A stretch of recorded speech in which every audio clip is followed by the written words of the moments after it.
custom channel, building the dream one tree at a time. This is Paul Gilly, and what are we doing on this channel, on this playlist, on this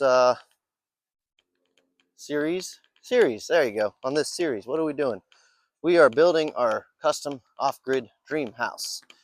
You would know that if you had watched our other videos. If you haven't, you know what you got to do. All right, what are we going to do today? I'm going to show you a really cool attachment for the sawmill that I got from Woodland Mills. All right, so I'm using a Woodland Mills HM126. That's the sawmill that I've been using to cut all my lumber to build my house. Yes, that's right. All my lumber and timbers to timber frame my house. Good sized house too. It's a lot of wood we've been milling with this thing. We've got the house structure up. We've got a roof on it. We've got walls. We got all that good stuff. Now we're starting to do some other stuff like the flooring and the walls, like the interior and the trim and the siding. That's right, we're milling the siding because let's face it, vinyl siding sucks. All right, it's pretty straightforward. Vinyl siding sucks. We're going to make our own siding out of our own wood. Woodland Mills has this cool attachment you can get for the sawmill that makes cutting siding a lot easier. So lap siding, I mean, there's a couple different ways of doing siding out of wood from your sawmill. One of the ways is the way I did this shed right here. It's called board and batten. Board and batten. It's great.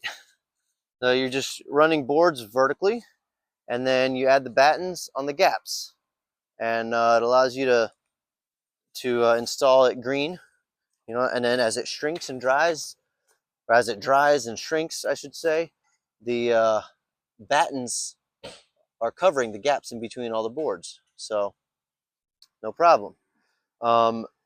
It's one great way to do it, and you don't need any special equipment for that other than, you know, a regular sawmill.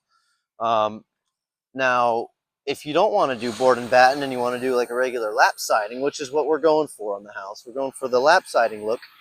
It was my wife's preference, so that's what we're going with. It was my preference too, you know, we're both on board with it. So usually lap siding, the boards will be a little thinner at the top than at the bottom, so that when you overlap them, it's not too ridiculously thick, you know. So what you want is a board that looks a little bit like, I don't know if you can see it on this one, it's thinner here than it is over here. So how do you do that with the sawmill? Well, there's a few different ways of doing it. One way is you mill a cant, meaning a squared off log. You square off the log that you're milling. Here, I'll show you. That's what Ethan's doing right now. You square it off, and then you could have a system of shims where you shim up one side of the timber upwards like that, so that when you cut it, you got kind of an angle thing going to it. And that's cool, you know, that works. But when you have a whole bunch of it to do, it would take forever, because you'd have to put it up on an angle, make a cut, then sit it back flat, make another cut, and sit it up on an angle again, make another cut, and then sit it back flat all the way. At every single cut, you'd have to be moving it back and forth, and that would take a while, because each time that you move the timber, the cant, you gotta secure it into place. You know, you gotta shim it up just right. You gotta secure it into place, right? So Woodland Mills, what they came up with is an attachment that actually tilts the entire sawmill head over to the angle you want it. So let me show you that. I'm gonna have Ethan here help me demonstrate that to you. So Ethan here is making the last cut on this timber to make the cant size that we want to start making lap siding out of it. He's getting it dimensioned right how we want it. And make it just right dimension and get that last little bit of live edge off the top there. Make it nice and square and pretty. It's pretty amazing how this machine can turn a regular log to boards like that. Very little effort. So easy, a child can do it. Shoot, it's so easy, Ethan can do it. Don't tell him I said that. I can say all I want about him right now. He can't hear me.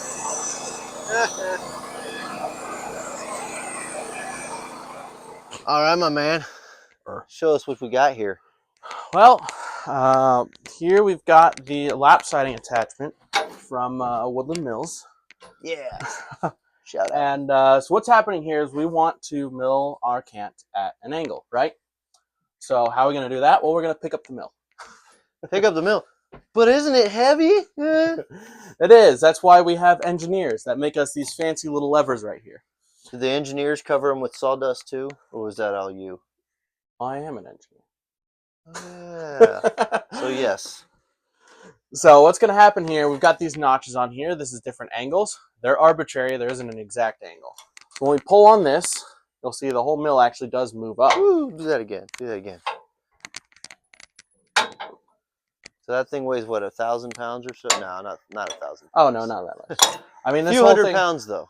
probably around 500, 600. 600 pounds. Okay. And Ethan, by his sheer strength, just picked that up. See that?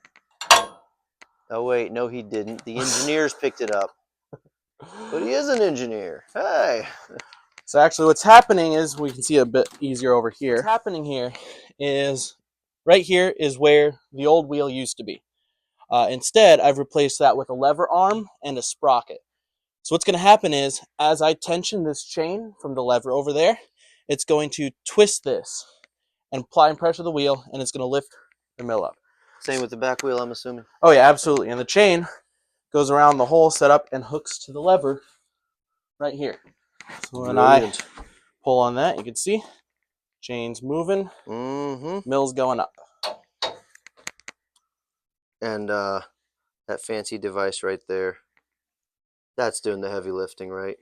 Oh, yeah, we've got this spring damper right here. That's what's really lifting the 500-pound mill, right? Yeah, although you have to fight it to get it down. Probably just because it's new. I know it doesn't look new. It's all covered with sawdust. It's relatively new. We just got this in the past, what, couple weeks or so. Something like that. It's relatively new, and I'm sure as time goes by, that'll kind of, it'll want to settle a little bit. Hopefully. But anyways, all right. So we have a cant right here. What's the dimensions of this cant right here? So this cant is 8 by 7 1/4. All right, 8 by 7 1/4, and we were trying to make siding that is 8 inches wide. Yep. We're going for about what, 3/4 thick on the thick side and down to about 3/8 or so, right, on the thin side. Something along that. Something yeah. like that. Yeah. All right. So which notch you gonna use? So what I've been using for our first cut is notch 3. That's been giving us a good ratio there. And one fascinating thing about this is, even though this cant 7 1/4 inches tall, if I put this at 7 1/4, you'll find that it's not actually 7 1/4. Right, because it's been lifted up by the engineers, right? It has indeed been lifted up. So I found that to get our sizing about right, we need to add, or I guess subtract, 1/4 from our cut. So our first cut is going to be about 3/4. So rather than putting it at 7 1/4, I'm going to go down 3/4 to 6 1/2. Not enough. We're going to 6 1/4. And that's going to cut a piece, our first piece of siding. Yeah, you see that angle there? You don't see it as much on the camera, but yeah, it's going to do it. It's going to do it just fine. All right, let's do it. Fire it up. All righty.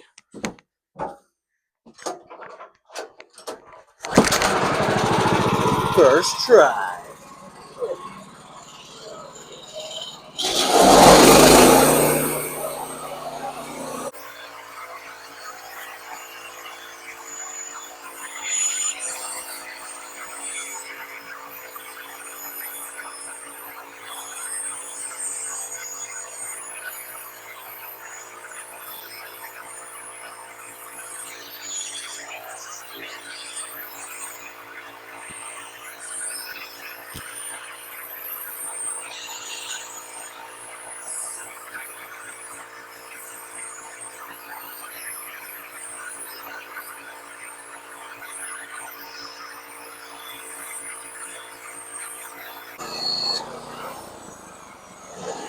is.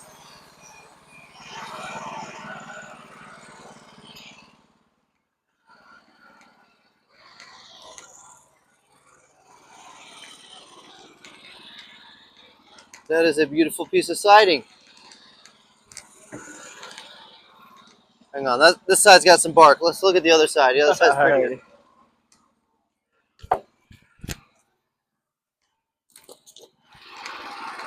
All right, so we are at about, yeah, it looks like about 3/8 over on this side, and about 5/8 heavy, 3/4. Yeah, that's 3/4 ish over here. There's a piece of siding. All right, Ethan, that's perfect. Now cut about 500 more of them. I'm sorry, I couldn't hear you. I said that's perfect. Now cut about 500 more, okay? Do about tree fitting. All right, so now the next cut is just going to be regular flat cut because we have an angle on the cant. Now, what's important is we don't want to cut about a ½ inch down from where we just cut because we already counted for 1/4. So what I do to remember is I just move it up the 1/4 that I took off, the extra. That way I remember where I am. Yeah, see, Ethan uses math. I don't do the math thing. What I do when I'm doing this is I just mark on the timber where all my cuts need to be, and then I just do that. But he's an engineer, you know. He's the math whiz. He's the I wear science this guy. shirt periodically. He thinks. I mean, the results, you know, it works. It works either way. Anyways, yeah. So flat cut on this one. There's going to be another piece of siding. Then we'll crank the angle again. Get another piece. Then another flat cut, and so on. And we'll get how many? What, 10 pieces out of this timber? I think. Yeah, 10. Yeah, not bad. 10 pieces of siding out of this not very big timber, about an 8x8 timber. We're getting 10 pieces of siding, about 12 foot long. They're 8-inch wide. By the time they shrink from drying a little bit, they'll end up being about 7 3/4, maybe 7.5. We're going to lap them by 1.5 inches to 1 3/4. So in other words, we're getting 6 inches of reveal on each piece of siding. So one piece of siding 12 foot long, 6 inches of reveal, that's going to cover. You're saying I'm the math guy. You're coming up with all these numbers. 6 square feet, I believe, is what that is. 12 feet long by 6 inches. Yeah, 6 square feet. So yeah, about 500 pieces is what we need. All right, let's mill some more. Good. Some work to do. The mill cranks back down to its horizontal position. Fired up.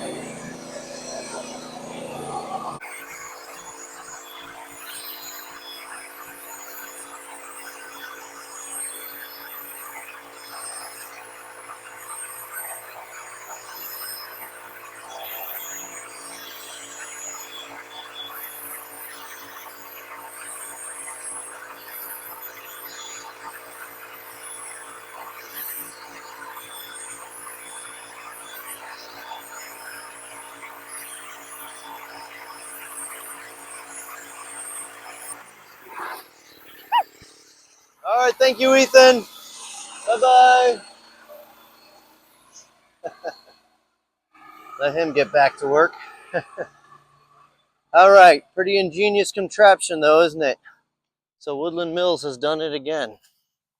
I mean, this is nothing new. They've had this attachment for a long time, but they've done it again for me because I got it from them. So there you go. They came through with a very, very handy tool that is saving me a lot of time and money. One piece of wood siding, if you buy it at a store, I don't even know how much it costs. I haven't bothered to check. But you saw how quickly we make them with this. It's easy, no big deal, you know. That's how we are going to have a house with real wood siding without having to pay a ridiculous amount of money for it, and to be able to say that we made it all from our own trees right here on our own property. So there's something to be said about that, I think. So thank you, Woodland Mills, for your quality products, excellent customer service, and all that stuff too. You know, they're great with that. Now, if you've made your own siding with your own sawmill, if you got this siding attachment, or something else similar, or if you made your own jig. I'd like to see it. I'm interested, you know. So share in the comments. Let me know what you've done for yours. And if you're just a believer in vinyl siding, well, I don't need your opinion. You can keep that to yourself. We're all about making stuff out of wood over here, so that's what we do. So we're making our own siding. It's going to be awesome. It's going to make our house beautiful, and this is the way that we can afford it, by making it ourselves. All right, thanks for sticking through with me on this. And next episode will be featuring some the return of a the return of a familiar character for some of you. So stay tuned for that. I'm going to talk to you about some other little difficulties that we've had here with building our house, and how we've overcome them. So stay tuned for that one. In the meantime, God bless. We'll catch you on the next one.